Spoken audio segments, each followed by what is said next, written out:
I hope by now you've had a chance to attempt the Exam 2 review problems. I posted answers, but I didn't post solution methods. I'm going to make up for that with this video. In this video, I'm going to demonstrate how I would approach each problem, and when a calculator function is appropriate, I'm going to show you the setup that I would use to get that answer. I'm not actually going to demonstrate the calculator functions in the interest of time, but I encourage you to pause the video after we come up with the setup, type it into the calculator, and verify that it gives you the answer that's on the answer sheet. Let's just jump right in with number 1. A card is dealt from the top of a well-shuffled deck and then replaced. The deck is then reshuffled. A card is dealt again from the top and replaced. This is repeated until 4 cards are dealt. The color of each card is noted as red, indicated by an uppercase R, or black, indicated by an uppercase B. The sample space for this experiment is this list of 16 outcomes of R's and B's. Part A says, what is the probability that the 4 cards dealt were all the same color? We have a sample space here. And when you're given the sample space, to find probabilities, you just have to count the number of favorable outcomes and divide by the total number of outcomes. So if all 4 cards are the same color, then either they're all red, which is the very first outcome, or they're all black, which is the very last outcome. That's 2 favorable outcomes. And as I mentioned, there are 16 total outcomes, so the probability is 2/16. You're allowed to leave your answer in that unreduced format, or you can reduce it to 1/8. I'll accept either answer.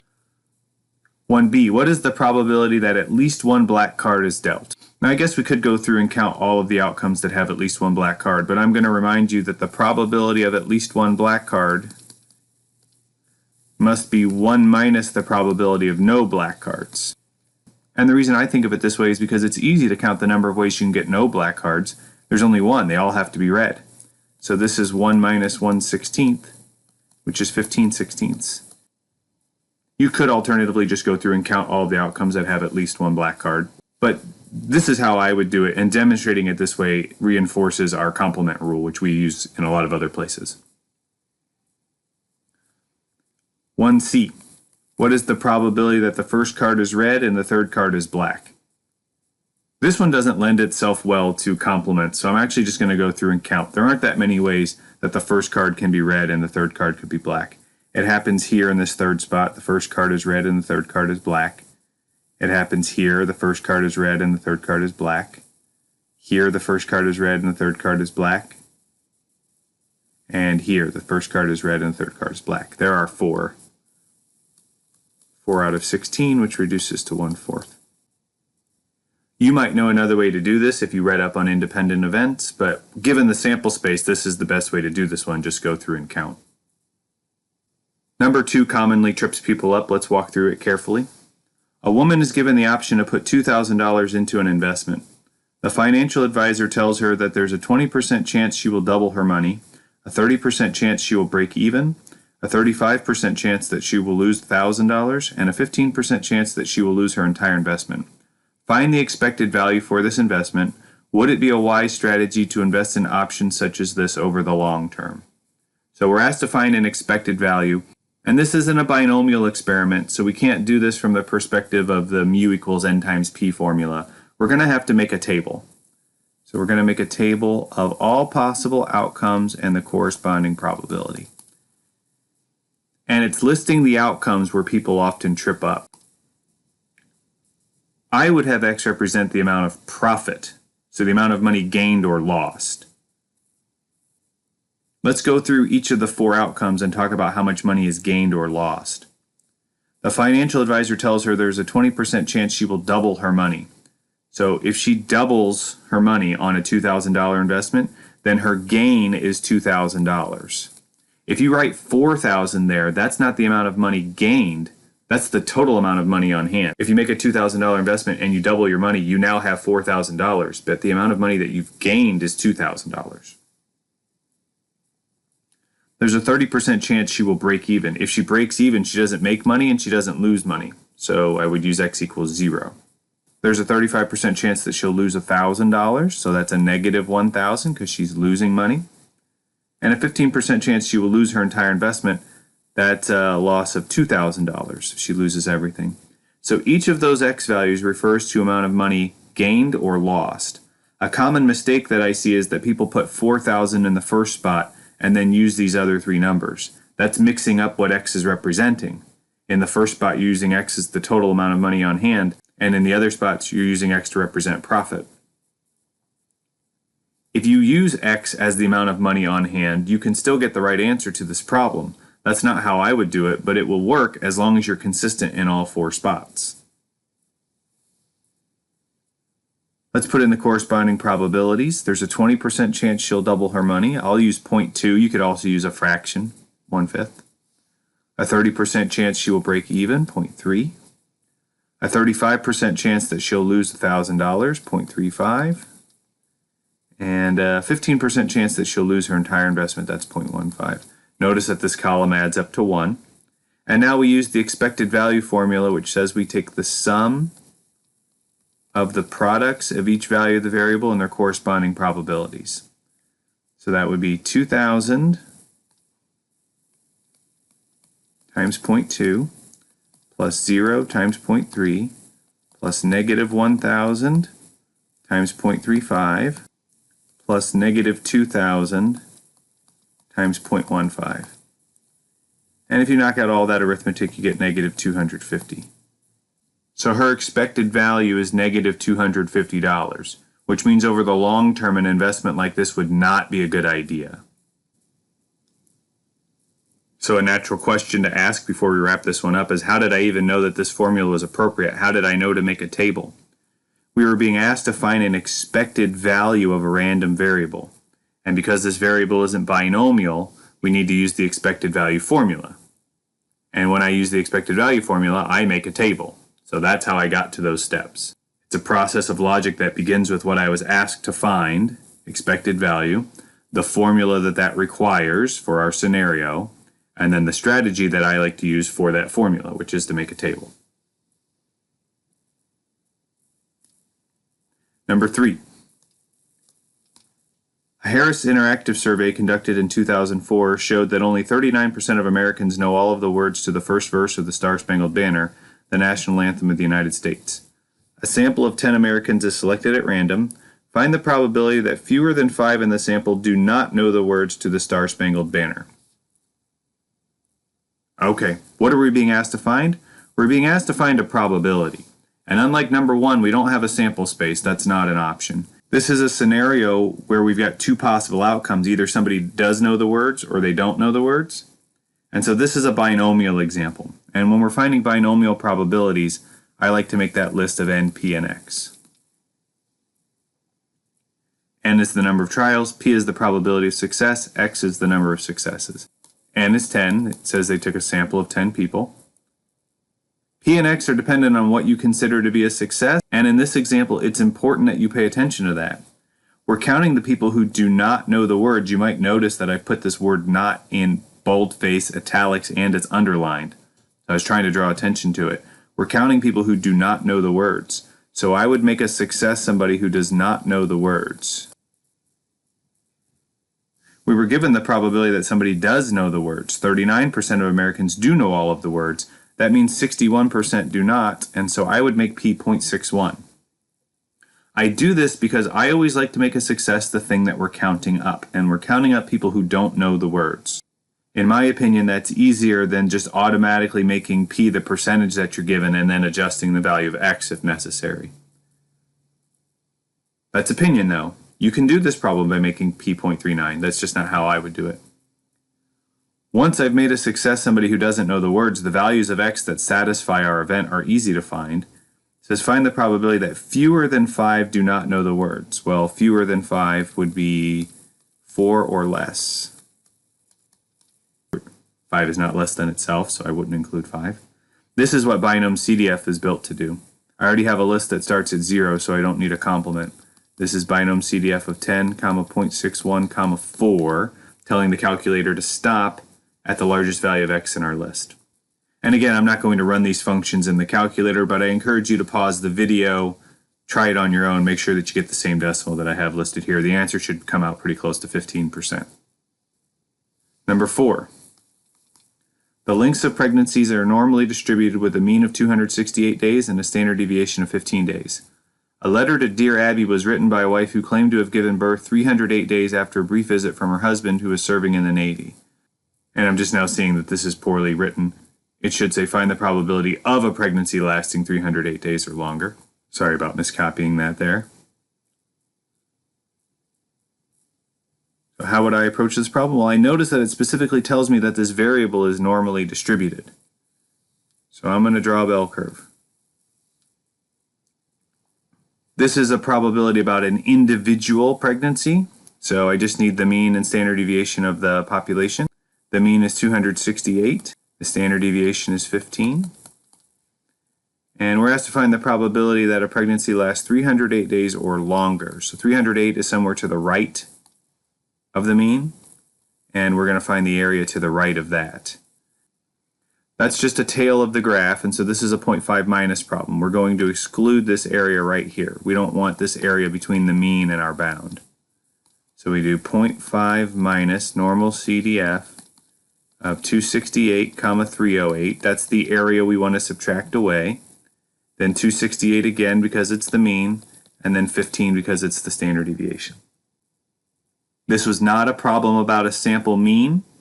We are not looking at the distribution of the sample means, so we don't need to do any of that dividing by the square root of n stuff that we saw in Chapter 7. This is about an individual pregnancy taken from the population. Again, it's a 0.5 minus problem because we're missing a right bound, and we only have a tail. We don't have an entire half shaded in. Number 5. A baseball card collector buys and opens 360 packs of 1989 Fleer baseball cards. He is told that there is a 2.3% chance of any one pack containing the coveted Billy Ripken error card. Find the mean and standard deviation of the random variable number of Billy Ripken error cards found where n equals 360.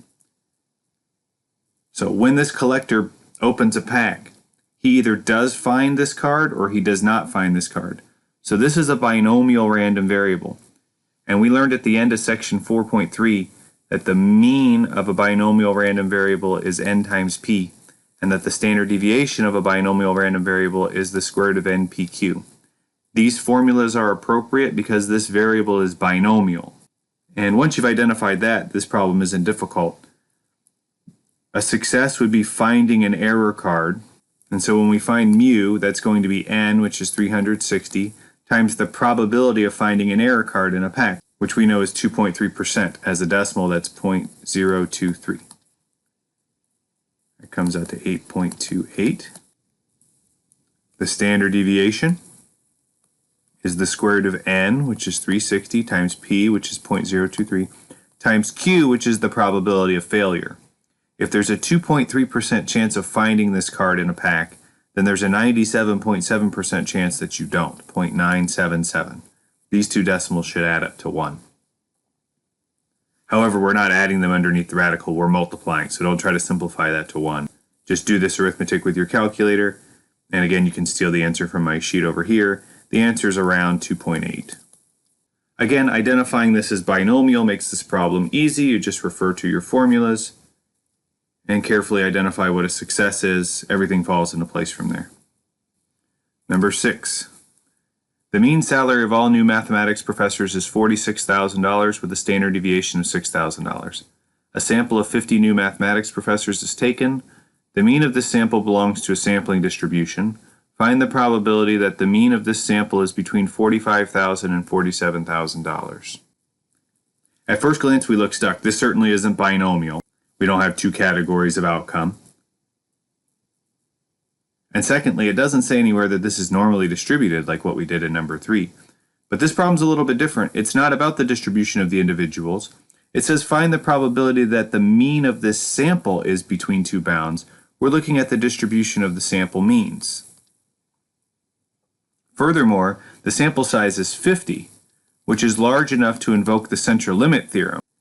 The central limit theorem tells us that as long as the sample size is at least 30, then we can assume that the means are normal even if we don't know the distribution of the population.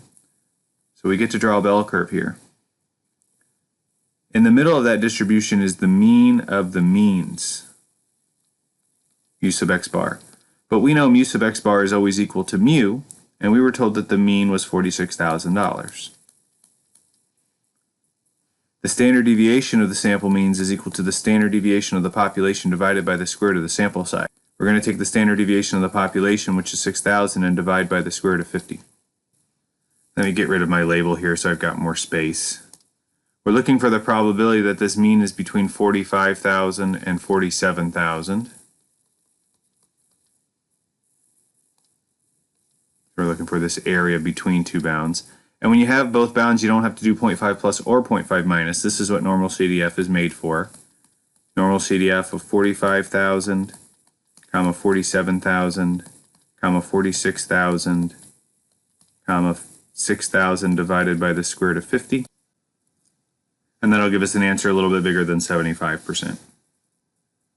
So again, I identify this as a central limit theorem problem because we were asked to find the probability that the mean of a sample falls on an interval, and we were given a sample size bigger than 30, so we can assume normality.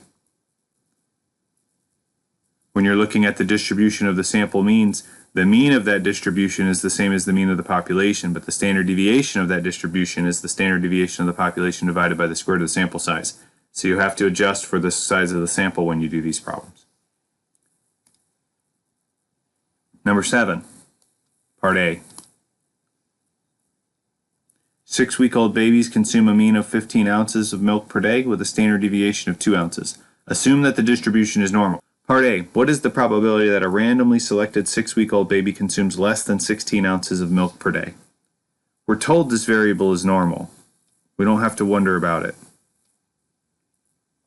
As an aside, this is the distribution of the individuals, not the means, because we're talking about one randomly selected baby. So the middle of this is the mean, which is just mu here. These are individual babies. 15 ounces. The standard deviation of the individuals is 2 ounces. And we're asked to find the probability that an individual baby consumes less than 16 ounces per day. So less than 16 would be to the left of 16. And here we have another example where we're missing a bound. But it's not just a tail this time. We have the entire left half shaded in, and in addition to that, we have the piece between 15 and 16. That piece on the left is 1/2 of the entire graph, 0.5, and in addition to that, hint hint, we have to tack on the area from 15 to 16. The mean is 15 and the standard deviation is 2. That'll give us an answer just shy of 70%, 0.691466 something. We didn't do any of that square root stuff because we were talking about the individuals. This is the distribution of the population, not of the sample means. This is a 0.5 plus problem because we had an entire half shaded in, as well as some stuff on the other side. So we added 0.5 to the area on the right side. 7b. What is the probability that a random sample of 20 6-week-old babies consumes a mean between 13 and 14 ounces per day? This is the distribution of the sample means for samples of size 20.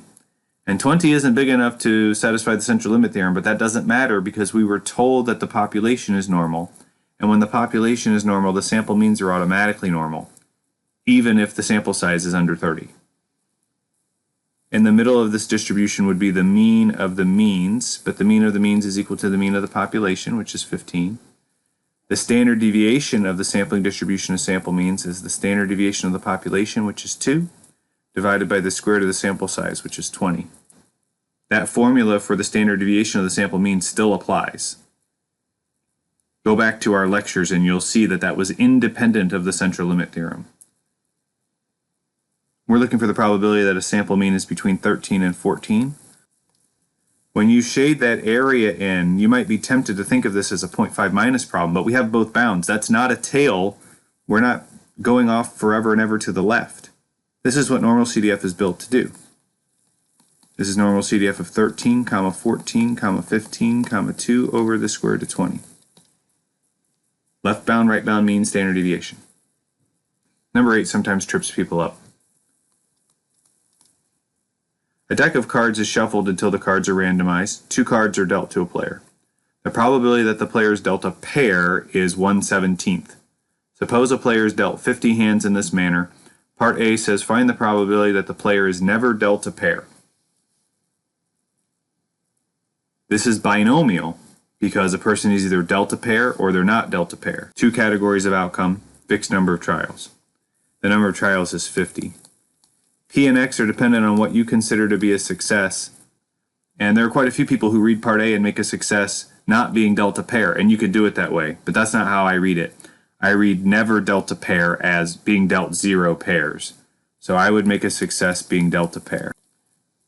One advantage to that is we were given that probability as 1/17. But that's not why I chose that. That's just how I read this. Never delta pair to me translates as dealing 0 pairs. That means that X is 0. Use binom PDF when there's only one value of X that satisfies your event. Binom PDF of 50, 1/17, 0. Again, there's another way to do this. There are always two ways to do binomial problems. So you might have done it another way and got the same answer. Just make sure you're using the calculator function. That's required. 8b. Find the probability that the player is dealt more than 10 pairs. This is still binomial. N is still 50. Here I think everybody would agree that a success should be being dealt a pair because it explicitly states dealt more than 10 pairs.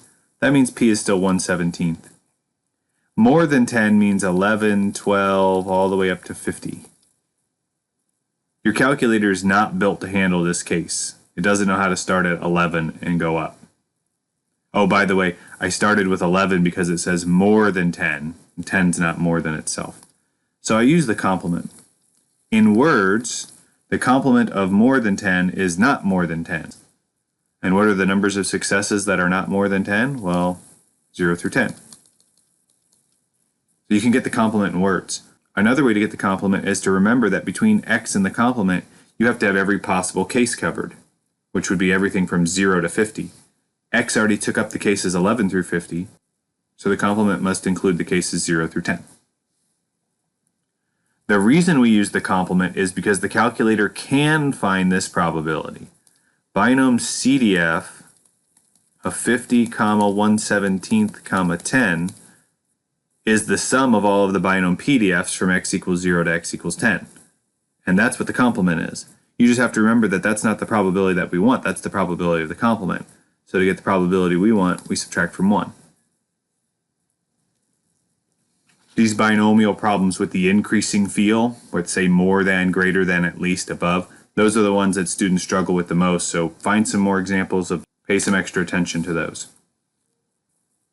One last problem, 2 parts. Number 9.